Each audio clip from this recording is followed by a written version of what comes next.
Dans le livre de Proverbes 10, verset 6, il est écrit, il y a des bénédictions sur la tête du juste. Genèse 49, verset 26, écrivez pendant que j'enseigne. Les bénédictions de ton Père s'élèvent au-dessus de tes bénédictions de mes pères, jusqu'à la cime des collines éternelles, qu'elles soient sur la tête de Joseph, sur le sommet de la tête du prince de ses frères. Toutes les bénédictions souhaitées et libérées sur lui, on dit qu'elles soient sur la tête de Joseph. Spirituellement, là où tu es, sur ta tête, tu n'as pas que des cheveux, ou bien du vent qui passe si tu as une sérieuse calvitie. Mais sur ta tête, sur le plan spirituel, ta tête est un panier. Vous vous rappelez de l'histoire? La vision de cet homme était laquelle? Il a vu 3 paniers sur sa tête. Je parle du chef des panetiers de l'histoire de Pharaon et de Joseph. Vous vous rappelez? Il a vu sur sa tête, il avait des paniers, et dans les paniers, il y avait des choses. Et il a vu des oiseaux qui sont venus faire quoi? Manger dans les paniers. Quelqu'un peut dire amen?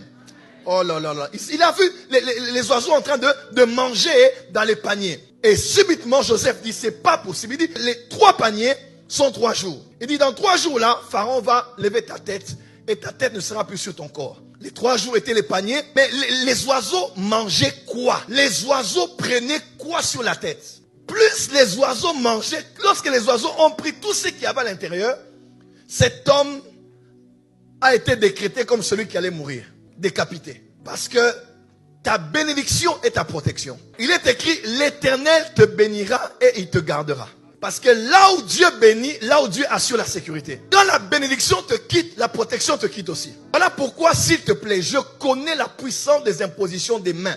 Mais ta tête n'est pas une poubelle que tu dois donner au premier pasteur, au premier prophète, à la première servante de Dieu pour recevoir une imposition des mains. Je connais la culture de l'honneur, de reconnaître la grâce de Dieu dans tel pays, dans telle nation, dans tel continent. Je connais le prix de payer le billet et d'aller assister à une réunion, recevoir une parole, recevoir une prière. Mais des fois, il y a des choses qui se font de manière charnelle et sans discernement. Il y a des hommes que vous avez connus, ça fait 10 ans, qui ne sont plus ce qu'ils étaient aujourd'hui. Oui. Il y a des gens qui ont bien commencé, ça fait 30 ans, mais aujourd'hui, ils ne sont plus ce qu'ils étaient. Et quand tu reçois l'imposition des mains de quelqu'un, il est très possible que tu reçoives aussi une partie de son caractère. Voilà pourquoi tu ne peux pas donner ta tête à n'importe qui, parce que quelqu'un qui est spirituel peut mettre les mains sur ta tête et prendre quelque chose. Et prendre tes grâces, et prendre ton étoile, et prendre tes énergies spirituelles. Et prendre ça parce que ta tête, sur le plan de la spiritualité, ta tête est un dépôt. Voilà pourquoi ne laisse pas, écoutez-moi, ne soyez pas friands des ordinations. Je sais que tout être humain a envie de reconnaissance. C'est un besoin existentiel en tant que les humains. Nous tous ici là, on a besoin qu'un jour on se dise, tu as bien chanté, tu as bien joué, tu es bien habillé. N'est-ce pas? Les compliments sont faits pour ça. Pourquoi? Pour reconnaître, apprécier, nourrir ce besoin existentiel que tout être humain a d'être reconnu dans ce qu'il est et dans ce qu'il a. C'est vrai.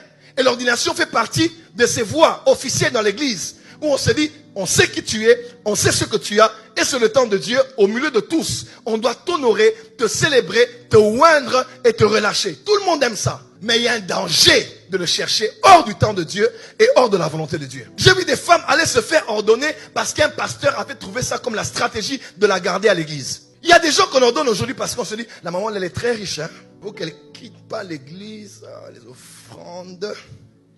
Président des mamans, elle est à peine convertie. Même Paul dit, hein, de ne pas donner des responsabilités à des nouveaux convertis. De ne pas imposer les mains aux gens n'importe comment. Mais on s'est dit, c'est la stratégie pour garder les membres aujourd'hui. Allez, président des mamans, elle n'a même pas encore eu le temps de solidifier son intimité avec Dieu. Sa relation avec Jésus, même le travail de la conversion n'est pas encore fini. Puisqu'on a besoin de son argent, on lui donne un poste à l'église. Et la maman est là directement, elle commence à donner des ordres et pourtant elle est charnelle. Avec son mari, ça ne va pas. Ses enfants, ça ne va pas. La nounou même, elle la traite comme si c'était une sorcière. Mais elle est responsable des mamans. Pourquoi? Parce qu'elle a eu besoin qu'on leur donne. Une fois, dans une église, on a voulu m'ordonner. J'ai dit non, je ne veux pas. J'accepte. Merci pour le privilège. Mais je ne sens pas que Dieu m'appelle à ça. Ce n'était pas de la désobéissance, c'était de la sagesse. Parce que ta tête ne peut pas être là pour recevoir tout. Oh bon, notre apôtre avait dit, hein, on doit maintenant nous ordonner des pasteurs. Et toi, on te prend, on t'ordonne pasteur. On te pose la question, qui est un pasteur? Tu ne sais même pas définir qui est un pasteur. Cite-nous les 2 versets du Nouveau Testament où on cite le mot pasteur. Cite-les-nous. Et tu ne sais même pas. Donc des gens ont des postes à l'église, mais ne savent même pas pourquoi ils doivent y être. Voilà pourquoi moi, en matière d'ordination, je prends mon temps. Oh non, là-bas, on ne te reconnaît pas. Viens ici, on va t'ordonner.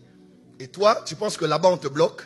Et pourtant, là-bas, on te prépare. Et ici, on va t'exposer rapidement pour un travail pour lequel tu n'as jamais été équipé et jamais été préparé. Ne laisse pas n'importe qui t'imposer les mains pour t'ordonner. N'importe qui mettre de l'huile et te dit, tu es prophétesse aujourd'hui, tu es prophète aujourd'hui. Arrêtez ça, vous détruisez la vie des gens. Notre pays a actuellement au Congo, permettez-moi de parler du Congo, a actuellement un nouveau gouvernement. C'est normal, quand vous êtes dans le gouvernement, vous êtes par décret présidentiel.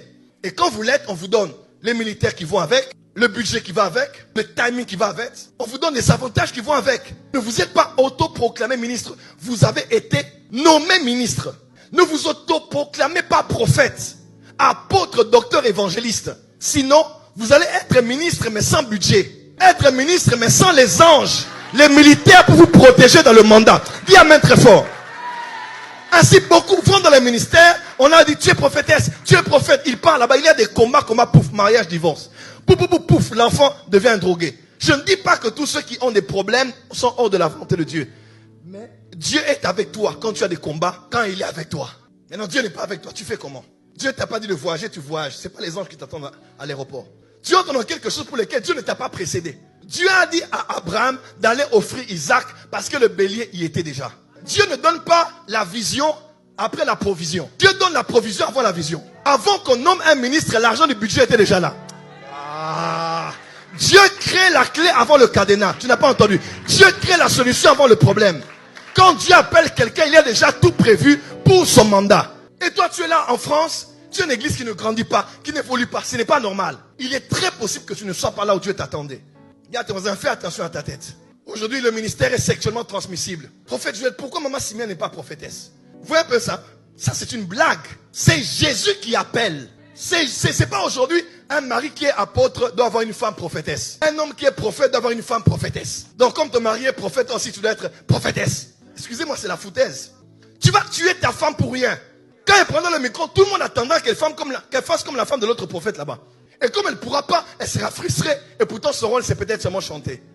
Et on va prendre la femme d'autrui, on la prend là, allez. Toi aussi, maintenant, comme ton mari est prophète, toi, tu es prophétesse. Elle n'entend pas Dieu. Elle n'a pas le mandat. Elle n'a pas les anges. Elle n'a pas un décret.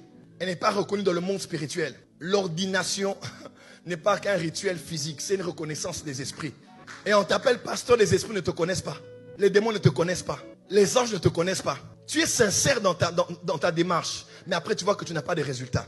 Dieu accompagne celui qui l'a envoyé. Voilà pourquoi je préfère aller doucement jusqu'à ce que je sois prêt pour qu'on m'expose que d'aller dans n'importe quelle église, parce que les pasteurs aujourd'hui ont trouvé la stratégie de gagner les âmes. C'est dire aux gens, là-bas on ne te reconnaît pas, ici on va te reconnaître.